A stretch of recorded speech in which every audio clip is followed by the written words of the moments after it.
Time now for our Crime Time segment, where we bring in members of law enforcement experts to give us their insight and perspective on some of the stories happening around the nation. Let's introduce tonight's guest.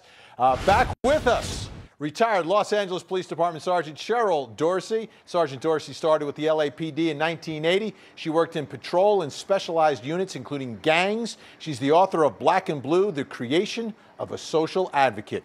Also with us, Assistant Chief Jailer and former Chief of the Major Crime Section, Lieutenant Colonel Adam Lee III. Lieutenant Colonel Adam Lee served as a police officer for 30 years. He oversaw homicide cases, robberies, special victims units, and a gun assault team. And he's a former Assistant Police Academy Director. Lieutenant Colonel, Sergeant Dorsey, great to have you both back on the program. Let's start with this first one. It's everywhere. It's popping up on everyone's news feed on social media and elsewhere. It's from WRTV in Indianapolis, a possible attempted lynching under investigation. They started dragging me towards a tree, got me pinned down, and started pounding on my body. It was you could feel the anger and the intent to try to hurt me. Guys, get the f out of here! Let him go! Get your phones out of here and go! Let him Shake your head at me and go! Get the f out of here! In disbelief is how Vox Booker says he felt when men were seen holding him against his will, shouting white power and other racial slurs. You nappy-headed. What do you want to call me? About this? You with your 5 white friends?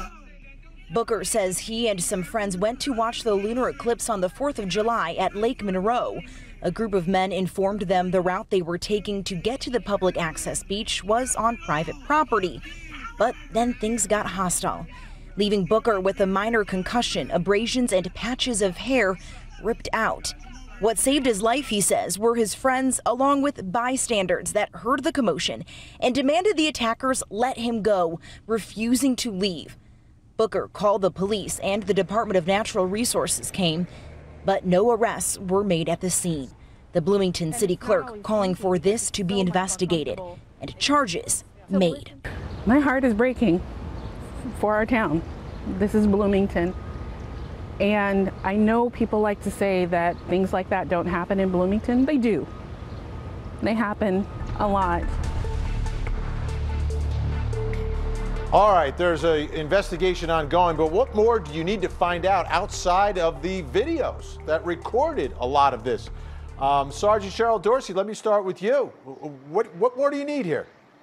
Nothing. Listen, they certainly had probable cause to believe that what was occurring, what had been alleged to have occurred. I'm sure when whoever was investigating initially arrived, that the folks that were having this young man pinned to a tree were probably still amped up and talking crazy. And so once you take a look at the video, you've got witness statements independent of his own. What more do you need? There was sufficient probable cause to effect an arrest, and why one has not been made as of this date is very troubling and problematic for me. Lieutenant Colonel Adam Lee, one of the other things we've heard here is that this was allegedly private property. Does that even matter? Does that come into the mix in this investigation? Absolutely not. I don't see any markings that would have indicated to those individuals that they were on private property. The case is being investigated by the Park Service or something like that. I doubt very seriously if they have the experience that it takes to deal with it like this. I've been hearing that the FBI has gotten involved, so that's a good sign. Like Sarge said, they should have been able to make an arrest immediately based on this video. There was no need to have to investigate further to see what was going on. It was clear that these individuals were the aggressors. They were probably under the influence of alcohol, I would suspect. And so it's just a matter of rounding them up at this point. And it's a good thing that FBI has gotten involved. Sergeant Dorsey, the other part of this is that there were other people, third parties who weren't connected to either party who were there. It would seem to me, videos, third-party people that are there, you put 1 and 1 together, it equals 2.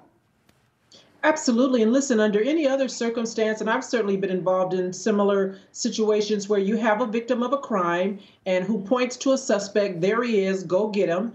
And officers can do a field identification right then and there and gather up everyone who was involved. And like we know, it's a very low threshold, probable cause, reasonable, suspicion to believe that a crime has occurred, and double that with independent witnesses. So it's not a he said, she said, but understand where we are. And so I hope that the mayor, I heard him speak a couple of days ago, that he's sincere in wanting to get to the bottom of this. But this should have been dealt with swiftly and definitively then and there. All right, when we come back, more crime time, including a story of bullying. And the question I'm going to have tonight is, where is that line? When do we cross over from bullying at a school to the world of crime, where law enforcement needs to step in? That's next.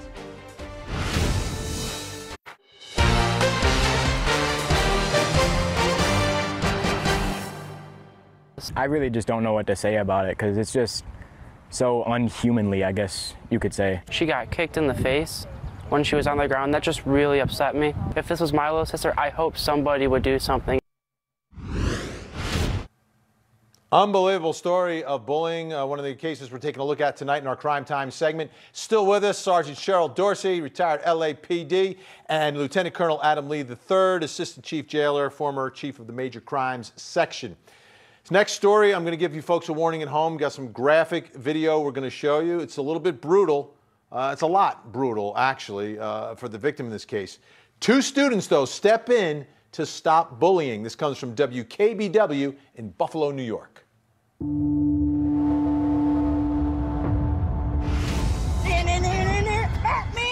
It's disturbing to watch.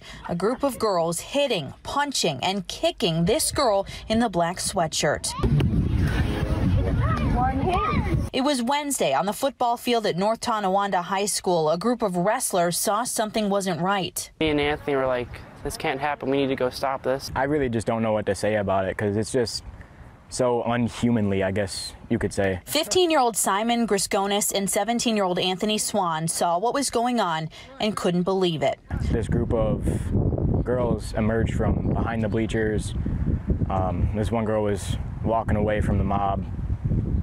A couple people just started beating on her. The boys say moments before, they found out the 3 girls had poured urine on the girl. You can hear them talking about it here.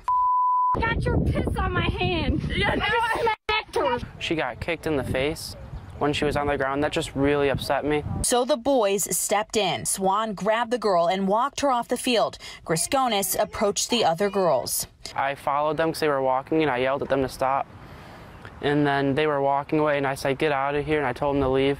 And they were like, we're not leaving. We hang out here every day. And I said, no, get away from this field. As soon as I stepped in, everyone kind of backed away. Swan then walked the girl home. She was just saying, hey, thank you so much. She told me about like what was dumped on her, and yeah. The video has the attention of North Tonawanda police, who say an investigation is underway and the case will ultimately be handled by family court because of the girls' age. The boys say they're not heroes. They just did what was right. I have a little sister at home who's 2, and all I could think was, wow, if this was my little sister, I hope somebody would do something, and that just really upset me. Unbelievable job by those 2 young men, by the way. But here's my question. When should law enforcement be involved in bullying cases? I mean, it's unfortunately very common. Lieutenant Colonel Adam Lee, your thoughts about when law enforcement needs to come in to bullying situations? You know, Vinnie, I'm really a proponent of taking police out of schools, but this shows a failure of our school systems because, you know, when I was a kid, or you were a kid, or Sergeant Dorsey was a kid, you know, bullying wasn't that seriously. But we now know the tragic consequences of this. I mean, we've had kids that have committed suicide behind being victims of bullying. We've had kids go and shoot up schools because they were bullied.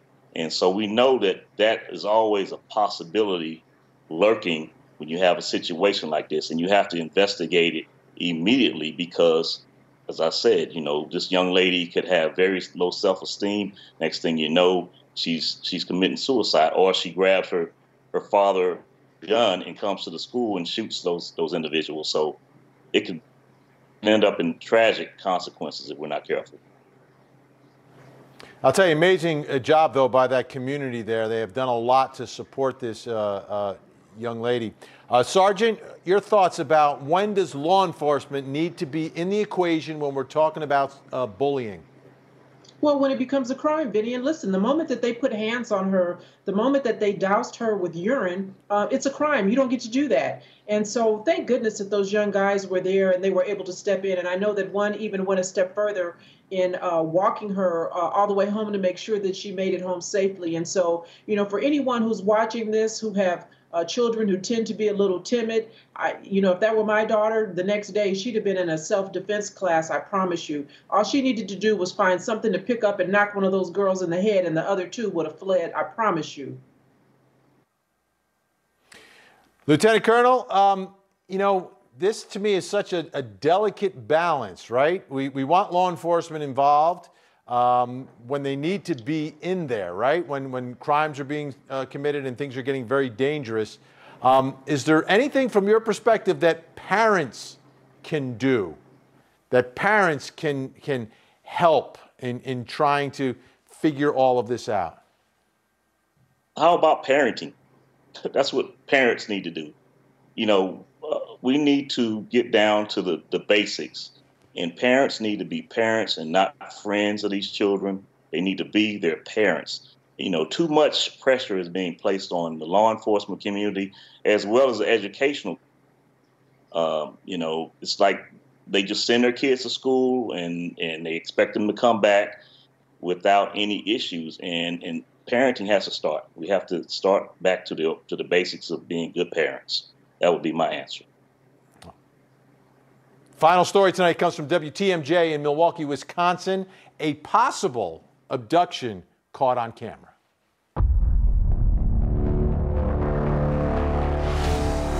This surveillance video shows a woman Milwaukee police believe is pregnant, walking with two small children. A man in a Honda Civic comes up behind her, grabs her around the neck. Witnesses say he forced the woman into a car against her will. We showed people living nearby the video. I think it's awful. They were shocked this happened in the middle of the afternoon at what they say is a very busy McDonald's. It's always packed down there. McDonald's. He had to know her. Yeah, he had to know her. That's and that's sad. The McDonald's is at Villard in Teutonia. The man at first appears only worried about the woman. The children left behind. The little kids, confused, go closer to the vehicle where the woman was forced inside. The man then grabs the children and puts them in the back seat. He should go to jail. They need to find him. Right. They really need to find him. It's sad. It's sad. Well, here's the good news. The woman has been found safe, but very few details have been released about what the nature of what we just saw was.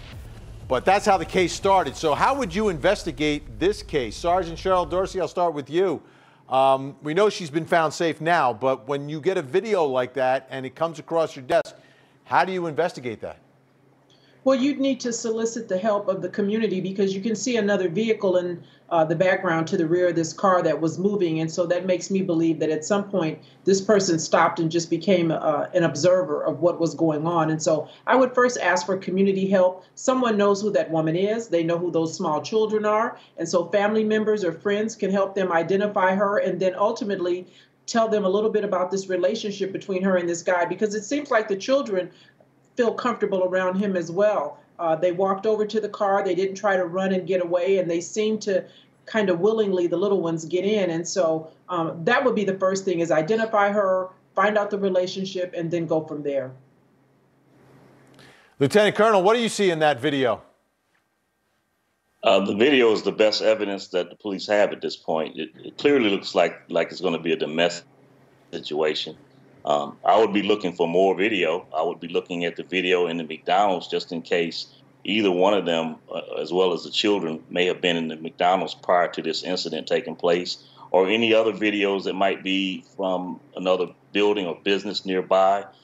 Some cities have license plate readers that they've invested in. so that you can track that vehicle and see the direction of travel once they left, possibly. So technology would be your friend in this particular case, I believe. Lieutenant Colonel Adam Lee III, Sergeant Cheryl Dorsey, always great to have you two on. Thanks so much. Please come back. Thank you. Thank you.